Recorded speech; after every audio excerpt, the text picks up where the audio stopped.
Hello दोस्तों, welcome back to our channel. आज का वीडियो जॉब्स के रिगार्डिंग रहने वाला है।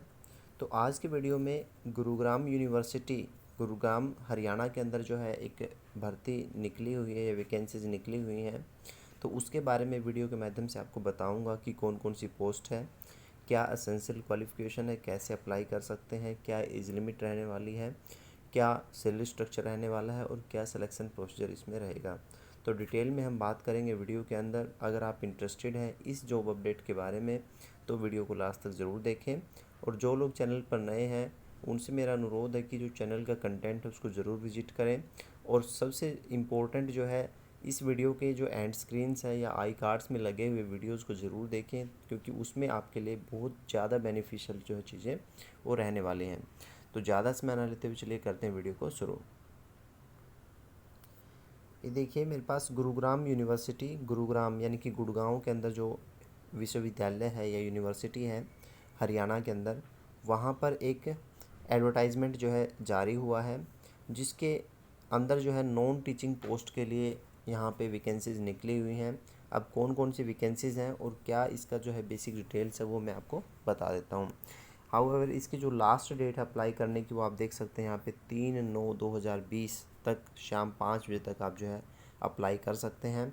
ऑनलाइन मोड है इसका अप्लाई करने का, वो भी मैं आपको बताऊंगा कि कैसे अप्लाई करना है, कौन सी वेबसाइट्स पे जाके आपको अप्लाई करना है। एडवर्टाइजमेंट नंबर आप देख सकते हैं यहाँ से 2/2020, ये इसका एडवर्टाइजमेंट नंबर है। ठीक है, 11/8 को ये जो है पब्लिश हुई है भर्ती। और इसका जो ऑफिशियल नोटिस है या ऑफिशियल नोटिफिकेशन है वो रिसेंटली अपलोड किया गया है इस ऑफिशियल वेबसाइट पर। ठीक है, तो ये देखना यहाँ पे कुछ दिया हुआ है यहाँ पे कि before applying applicant must ensure there eligibility. ठीक है, यानी कि अप्लाई करने से पहले आपको अपनी एलिजिबिलिटी को ज़रूर जांच लें, अपनी जो एसेंशियल क्वालिफिकेशंस मैच करती हैं या नहीं वो आप ज़रूर देख लें।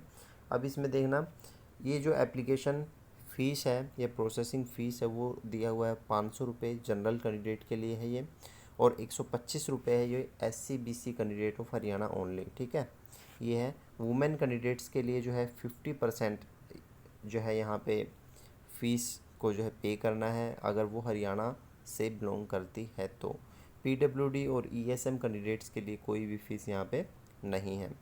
तो अब देख लेते हैं कि कौन कौन सी पोस्ट है। ये देखिए नॉन टीचिंग पोस्ट हैं ये सारी की सारी, यानी कि जो टीचिंग कैटेगरी के अंदर ये पोस्ट नहीं आती।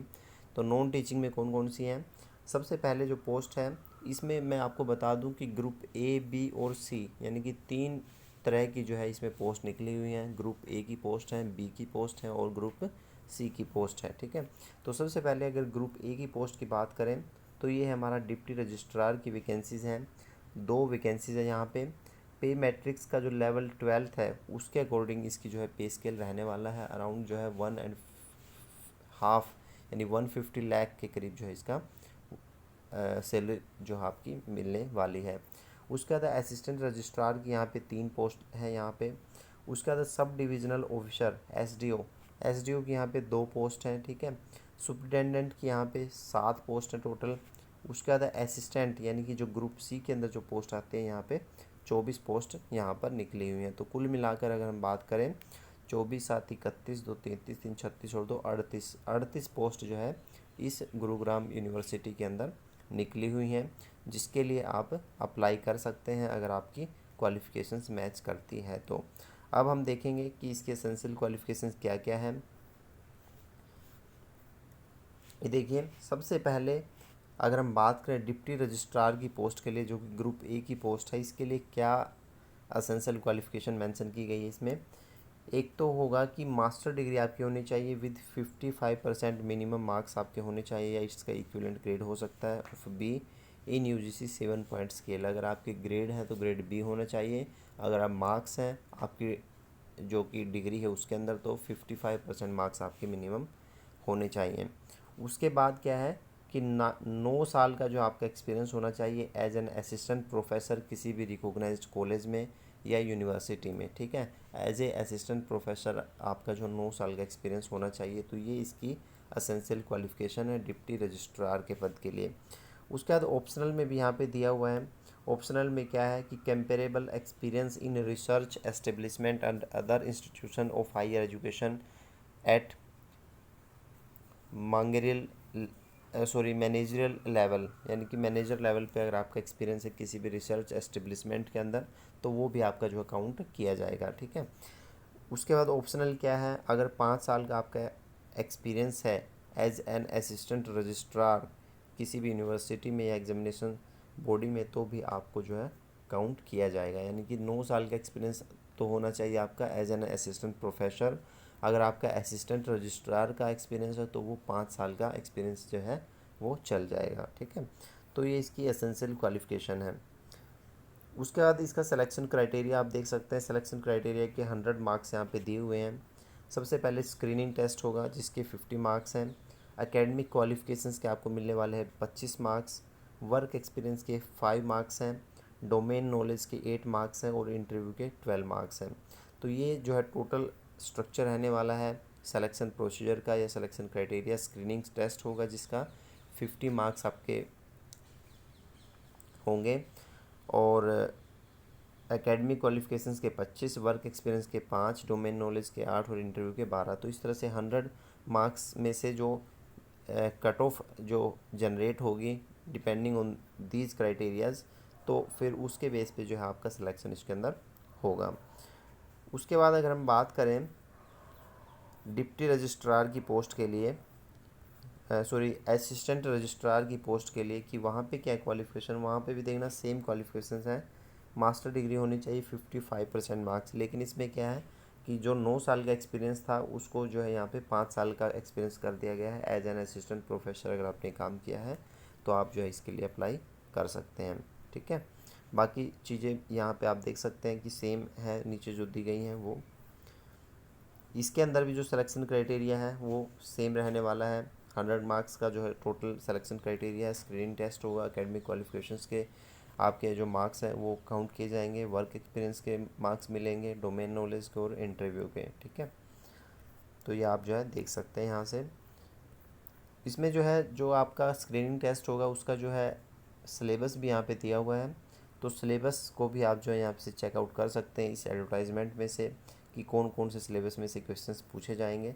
तो उसके अकॉर्डिंगली आप जो अपनी प्रिपरेशन कर सकते हैं अपने उसकी जो आपका स्क्रीनिंग टेस्ट होने वाला उसकी। अब एसडीओ की जो पोस्ट निकली हुई है sub divisional officer civil branch के अंदर है।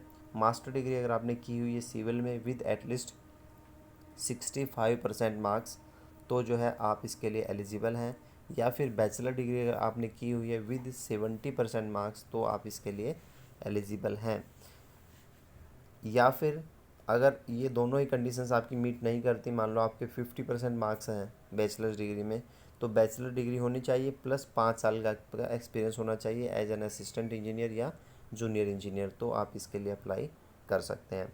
इन सारी जो भर्तियाँ हैं उनमें कॉमन चीज़ क्या है कि आपको जो है इंग्लिश, हिंदी और संस्कृत का जो है नॉलेज होना चाहिए अप टू मैट्रिक स्टैंडर्ड। ये जो है इसकी मैंडेटरी रिक्वायरमेंट है कि हिंदी, संस्कृत और इंग्लिश ये तीनों जो सब्जेक्ट्स आपके 10th में होने चाहिए। उसके बाद है इलेक्ट्रॉनिक्स या इलेक्ट्रिकल के लिए जो एसडीओ की पोस्ट निकली हुई हैं सब डिविजनल ऑफिसर की, सेम जो है इसमें क्वालिफ़िकेशंस मांगी गई हैं। सिर्फ इसमें ब्रांच का जो है डिफरेंस है। इसमें इलेक्ट्रिकल या इलेक्ट्रॉनिक्स ब्रांच में अगर आपने ग्रेजुएशन या पोस्ट ग्रेजुएशन की हुई है तो आप इसके लिए अप्लाई कर सकते हैं, ठीक है। अब इसका सिलेक्शन प्रोसीजर अगर हम देखें तो इसमें मैट्रिक के आपके 5% मार्क्स काउंट होंगे, +2 के 5%, ग्रेजुएशन के 20%, पोस्ट ग्रेजुएशन के 10%। एडिशनल अगर हायर क्वालिफिकेशंस आपने की हुई है तो उसके 5 नंबर आपके काउंट किए जाएंगे। रिलेवेंट एक्सपीरियंस के यहाँ पे 10 नंबर हैं। प्रोफेशनल्स के लिए कंप्यूटर एफिशिएंसी टेस्ट होगा जिसमें 20 मार्क्स का होने वाला है। डोमेन नॉलेज के 5 मार्क्स हैं और प्रेजेंटेशन के 8 नंबर मिलेंगे तथा इंटरव्यू के यहाँ पे 12 नंबर डिसाइड किए हुए हैं। Depending on these all selection criteria आपकी जो है मेरिट लिस्ट या जो कट ऑफ जो है वो जनरेट की जाएगी, ठीक है। उसके अकॉर्डिंगली आपका जो इसमें सिलेक्शन होगा। उसके बाद सुप्रिटेंडेंट की जो पोस्ट निकली हुई है, सुप्रिटेंडेंट की पोस्ट के लिए 5 साल का एक्सपीरियंस होना चाहिए एज एन असिस्टेंट, प्लस आप जो है बैचलर डिग्री आपके पास होनी चाहिए, तो आप इसके लिए अप्लाई कर सकते हैं। या फिर आपका 10 साल का एक्सपीरियंस एज ए क्लर्क किसी भी यूनिवर्सिटी में या सेमी गवर्नमेंट PSU कॉरपोरेशन में, तो भी आप इसके लिए अप्लाई कर सकते हैं। तो फर्दर इसका जो सुपरिटेंडेंट का जो सिलेक्शन क्राइटेरिया भी सेम है जैसा कि हमने असिस्टेंट रजिस्ट्रार या डिप्टी रजिस्ट्रार के लिए देखा था। जैसे कि स्क्रीनिंग टेस्ट होगा, उसका एकेडमिक क्वालिफिकेशंस के मार्क्स होंगे, डोमेन नॉलेज के, एक्सपीरियंस के, सारी चीज़ें इसमें जो है काउंट की जाएंगी। उसके बेस पे ही आपका जो सिलेक्शन इसमें होने वाला है। उसके बाद असिस्टेंट की पोस्ट है। असिस्टेंट की पोस्ट के लिए अगर हम देखें तो मास्टर डिग्री होनी चाहिए विद 55% मार्क्स, या फिर बैचलर डिग्री होनी चाहिए विद 60% मार्क्स, तो आप इसके लिए अप्लाई कर सकते हैं। अब इसमें देखना कि जो मास्टर डिग्री है वो किसी भी ब्रांच में हो सकते, किसी भी स्ट्रीम में हो सकते हैं, क्योंकि यहाँ पे कोई स्पेशल मेंशन नहीं है। तो आपने सपोज M.Com किया हुआ है, या आपने MSc की हुई है, या फिर आपने MA किया हुआ है, तो आप डेफिनेटली इन जो है पोस्ट के लिए अप्लाई कर सकते हैं, क्योंकि यहाँ पे कोई भी स्पेशल स्ट्रीम या स्पेशल ब्रांच मेंशन नहीं है। तो किसी भी स्ट्रीम में अगर आपने इंजीनियरिंग में अगर मास्टर डिग्री की हुई है तो भी आप जो है डेफिनेटली इसके लिए अप्लाई कर सकते हैं, अगर आप एक्सपीरियंस की जो कंडीशंस को मीट करते हैं तो ये सारी जो है पोस्ट निकली हुई हैं। ये जनरल टर्म्स एंड कंडीशंस यहाँ पे दी हुई हैं, ये आप एक बार जो है पढ़ लीजिएगा जब आप अप्लाई कीजिएगा। अप्लाई करने का मैं बता देता हूँ, ये जो है इसकी ऑफिशियल वेबसाइट्स हैं gurugram university.ac.in। इस वेबसाइट्स पर जाकर आप जो है इन सभी पोस्ट का आपको एक लिंक वहाँ पे मिल जाएगा, तो आप अप्लाई कर सकते हैं उस लिंक के माध्यम से, ठीक है। एप्लीकेशन फ़ीस ऑलरेडी हम डिस्कस कर चुके हैं। अपर एज लिमिट इन सभी पोस्ट के लिए कितनी है, 50 ईयर्स है, यानी कि एज लिमिट का तो कोई इसमें इशू रहने नहीं वाला है। मोस्टली कैंडिडेट्स जो है 50 ईयर्स में वो कवर हो जाते हैं। इसके अतिरिक्त जो SC ST को जो एज रिलैक्सेशन मिलता है वो उनको जो है अलग से दिया जाएगा, तो वो तो जो है अप्लाई कर ही सकते हैं, ठीक है।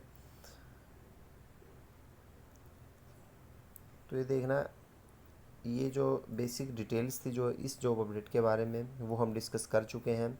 फर्दर आपकी कोई अगर क्वेरी है, आपका कोई क्वेश्चंस है इस जॉब अपडेट के बारे में, तो आप कमेंट में जो है कमेंट सेक्शन में कमेंट करके पूछ सकते हैं, तो मैं डेफिनेटली उसका जो है आंसर दूंगा। अगर इस तरह के वीडियोस पाना चाहते हैं, शिक्षा से जुड़े हुए, जॉब्स से जुड़े हुए, या फिर जो गवर्नमेंट की स्कीम्स आती रहती हैं, योजनाएं आती रहती हैं, टाइम टू टाइम बहुत सारी योजनाएं लॉन्च की जाती हैं गवर्नमेंट ऑफ इंडिया के द्वारा as well as other state governments के द्वारा, तो उनकी अगर जानकारी पाना चाहते हैं तो चैनल को सब्सक्राइब कर लें और बेल आइकन को प्रेस करना ना भूलें, क्योंकि बेल आइकन को अगर आप प्रेस करेंगे तभी आपको नोटिफिकेशन मिलेगा जब भी मैं कोई नया वीडियो अपलोड करूँगा। तो इस वीडियो में इतना ही। एक ऐसे ही नए वीडियो नए कंटेंट के साथ फिर मिलेंगे, तब तक के लिए बाय बाय। जय हिंद, जय भारत।